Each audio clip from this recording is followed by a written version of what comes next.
पहली बड़ी खबर है, संकट में सुक्खू सरकार। जी हां, हिमाचल में सुक्खू सरकार पर संकट के बादल मंडराने लगे हैं। राज्यसभा चुनाव में कांग्रेस के 6 बागी विधायकों ने क्रॉस वोटिंग की है, जिसके चलते बीजेपी प्रत्याशी हर्ष महाजन को जीत हासिल हुई है और कांग्रेस के उम्मीदवार अभिषेक मनु सिंघवी को हार का सामना करना पड़ा। इधर सुक्खू सरकार के मंत्री विक्रमादित्य सिंह ने अपने पद से इस्तीफा दे दिया है। प्रदेश सरकार पर संकट के हालात को देखते हुए कांग्रेस ने डीके शिवकुमार को पर्यवेक्षक नियुक्त कर दिया है। बताया जा रहा है कि कांग्रेस के विधायकों में सीएम सुक्खू को लेकर भारी दिनों से नाराजगी थी।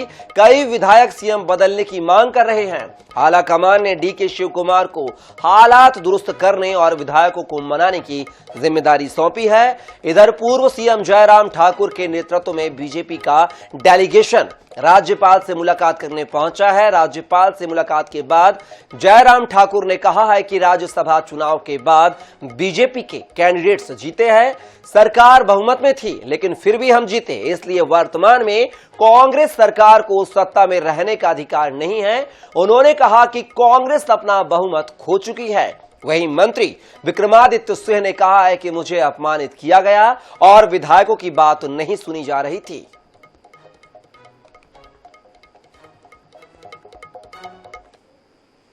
मैं समझता हूं कि लोकतंत्र के ऊपर और खास करके हिमाचल प्रदेश जैसे राज्यों में, जो एक पहाड़ी राज्य है, एक शांति प्रिय राज्य है, इस तरीके के घटनाक्रम होना एक चिंता का विषय है।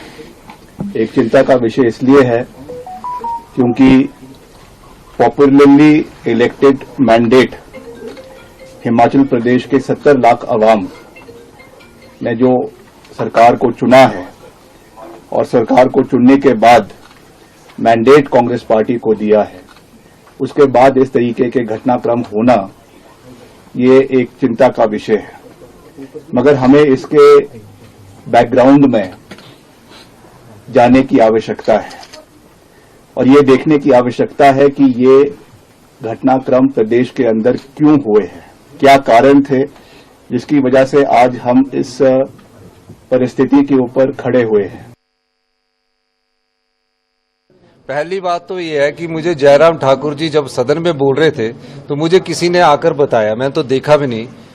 हम अपना बहुमत भी साबित करेंगे और निश्चित तौर पर कह सकता हूं, मैं संघर्ष की राजनीति से निकला हूं और आम परिवार से उठकर हमने राजनीति की है। ये जीत हमारी होगी, हिमाचल की जनता की जीत होगी। और मैं ये भी दावा कह सकता हूं कि भारतीय जनता पार्टी तड़प क्यों रही है। अभी हमारा बजट पास होना, उसमें वोटिंग करवाइए और जो उनके साथ गए वो भी कुछ हमारे संपर्क में है। किसकी पक्ष में वोटिंग करते ये तो अभी आपको सामने नजर आएगा, पर निश्चित तौर पर मैं दावे के साथ कह सकता हूं कि आज जो बजट है उसमें कांग्रेस पार्टी की जीत होगी। और जो राजनीतिक दबाव लोग बनाते हैं, उन षड्यंत्रों का भी हम आने वाले समय में पर्दाफाश करेंगे।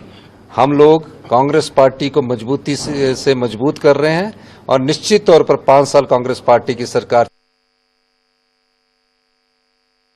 नहीं। इस्तीफे की रूमर भारतीय जनता पार्टी के नेता फैला रहे हैं ताकि विधायक दल में टूटन हो सके और ये सोच रहे कि सीएम साहब के इस्तीफे के बाद जो उनसे संबंधित लोग हैं वो कांग्रेस पार्टी में छोड़ के चले जाएंगे या कांग्रेस में विधायक में भगदड़ मच जाएगी। कांग्रेस पार्टी पूरी एकजुट है और जो छोटे मोटे ग्रीवेंसेस है वो भी दूर कर लिए जाएंगे। उन्हें तो जो 6 लोगों ने वोट डाला है उनको भी बचा के रखना मुश्किल हो रहा है। और ये सरकार सही मायने में सत्ता में रहने का अधिकार, नैतिक अधिकार ही खो चुकी है और इस सरकार को सत्ता छोड़ देनी चाहिए, यही मैं कहना चाहता हूं। और इस खबर पर हमारे सहयोगी पवन हमारे साथ जुड़ गए हैं फोन लाइन पर। पवन, बात की जाए हिमाचल प्रदेश की सरकार पर, क्या माना जाए सियासी संकट मंडराने लगा है। जिस तरीके से राज्यसभा चुनाव में कांग्रेस के विधायकों ने क्रॉस वोटिंग की और बीजेपी कैंडिडेट को जिताया है, तो क्या माना जाए सुक्खू सरकार के खिलाफ कांग्रेस के विधायक जो है वागी रुख अख्तियार करते हुए नजर आ रहे हैं। जी बिल्कुल, हिमाचल कांग्रेस में सियासी संकट मंडराया हुआ है और हिमाचल में आज एक बार फिर से जब वो जिस तरीके का घटनाक्रम देखने को मिला है, उसके बाद पार्टी का जो हाईकमान है वो भी नजर इस पूरे घटनाक्रम पर बनाए हुए हैं। अभी थोड़ी देर पहले ही हिमाचल से कांग्रेस के 6 विधायक पंचकूला पहुंचे हैं। पंचकूला वो हेलीकॉप्टर के माध्यम से पहुंचे हैं। इससे पहले सुबह करीब 10:15 बजे विधानसभा के बजट सत्र के चलते ये कांग्रेस के 6 विधायक जो है वो यहाँ से हेलीकॉप्टर से शिमला पहुंचे थे, लेकिन अब करीब 4 बजे के आसपास जो है वो ये विधायक जो है वो इनको वापस पंचकूला में हेलीकॉप्टर के जरिए लाया गया है और अभी चंडीगढ़ के एक निजी होटल में इनको रात्रि ठहराव के लिए वहां ठहराया गया है। अभी जो थोड़ी देर पहले हिमाचल के मुख्यमंत्री सुखविंदर सिंह सुक्खू का बयान था, उसमें उनका कहना था कि राज्यसभा के चुनाव में क्रॉस वोटिंग हुई है, इन्हें उनका पहले आभास हो जाता तो वो कुछ प्रयास करते, लेकिन उन्हें इसका आभास नहीं हुआ और इसके चलते क्रॉस वोटिंग हुई है।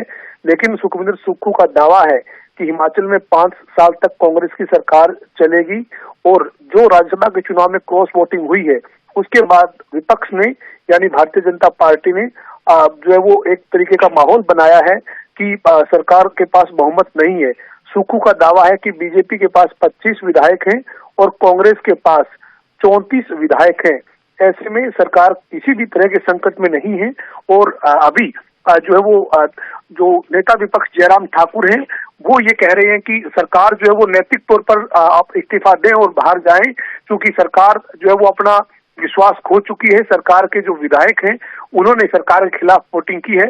तो ऐसे में हिमाचल की वादियों में भले ही ठंड है, लेकिन सियासी पारा हिमाचल में गरमाया हुआ है। चलिए पवन, देखना होगा कि आप डीके शिव कुमार की मध्यस्थता के बाद क्या कांग्रेस के बागी विधायक कांग्रेस का साथ देंगे या फिर दल बदल करते नजर आएंगे, ये देखना दिलचस्प होगा। फिलहाल की तमाम जानकारी साझा करने के लिए बहुत शुक्रिया पवन।